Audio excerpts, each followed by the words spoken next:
Bonjour mes frères et sœurs, je vous souhaite une bonne journée et un bon week-end. Ce dimanche ne sera pas encore le jour des retrouvailles physiques, si je puis dire, mais les choses vont quand même dans le bon sens, alors réjouissons-nous et armons-nous de patience. J'aimerais lire avec vous aujourd'hui un texte dans Luc, chapitre 15, versets 11 et 12. Il dit encore, Jésus bien sûr, il dit encore, un homme avait deux fils. Le plus jeune dit à son père, mon père, donne-moi la part de l'héritage qui doit me revenir. Le père leur partagea. Alors c'est bien. Une fois n'est pas coutume, ce n'est pas le livre des Actes qui va être l'objet d'une réflexion, d'une méditation ce matin. C'est le texte que le Seigneur a mis sur le cœur de partager pour dimanche.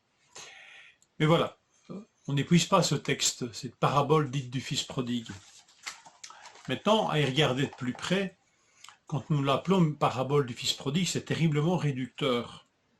Parce que si nous focalisons sur les deux premiers versets, la parabole commence par ces mots, il dit « Un homme avait deux fils ». Un homme avait deux fils. C'est cet homme qui est en fait le héros de cette parabole, le personnage central. Cet homme est un père, puisque manifestement il a deux fils. Et tout au long de l'histoire ainsi racontée, il ne cessera d'avoir deux fils. C'est vraiment une ligne conductrice de cette parabole. Pour ce père, il n'y a pas de plus grande préoccupation que ses deux fils soient des frères. J'ai l'air de dire des banalités, mais ce n'est pas une fatalité que des fils d'une même mère, d'un même père, se comportent comme des frères. Quand le père retrouve le fils perdu et qui est retrouvé, il exulte de joie, comme les deux paraboles précédentes, quand on perd quelque chose de précieux et qu'on le retrouve. Quelle joie dans le ciel, quelle joie quand un homme perdu est retrouvé et ramené au Père.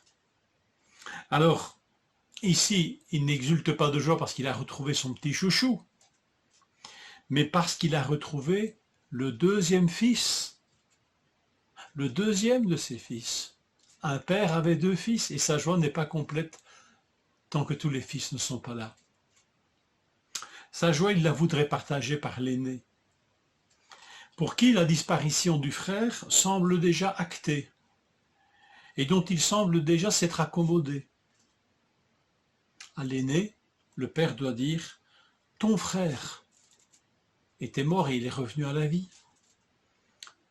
L'aîné pour qui il y a déjà de la distance avec cet autre, qui n'est déjà plus son frère, mais qui n'est déjà plus que le fils de son père. Le père ne peut pas se contenter de cette distance entre ses fils. Le père, lui, ne s'en accommodera jamais. Ce qui fait la joie du père, c'est que ses fils et ses filles soient un, et frères et sœurs, chacun l'un pour l'autre. C'est ce qui fait la joie du Père céleste. Toi, tu es toujours avec moi, dira-t-il à l'aîné, mais il faut se réjouir, parce que ton frère, là, qui était perdu, il est revenu à la vie. Nous lisons ça dans Luc 15, versets 31 et 32. Toujours cette ligne de conduite, un homme avait deux fils. Il ne veut perdre ni l'aîné, ni le cadet. Dans l'éternité, pas un des fils et des filles de Dieu ne manquera à l'appel, et c'est ce qui fera la joie du Père céleste. Je te prie encore pour ceux qui croiront en moi au travers de leurs paroles, afin que tous soient un, comme toi, Père, tu es en moi, et comme je suis en toi, afin qu'eux aussi soient un en nous, pour que le monde croie que tu m'as envoyé. Évangile de Jean, chapitre 17, verset 20. Je vous laisse cette question pour terminer. Connaissons-nous et participons-nous à cette joie du Père, qui n'est complète que quand ses fils et ses filles sont un en Christ, leur frère aîné.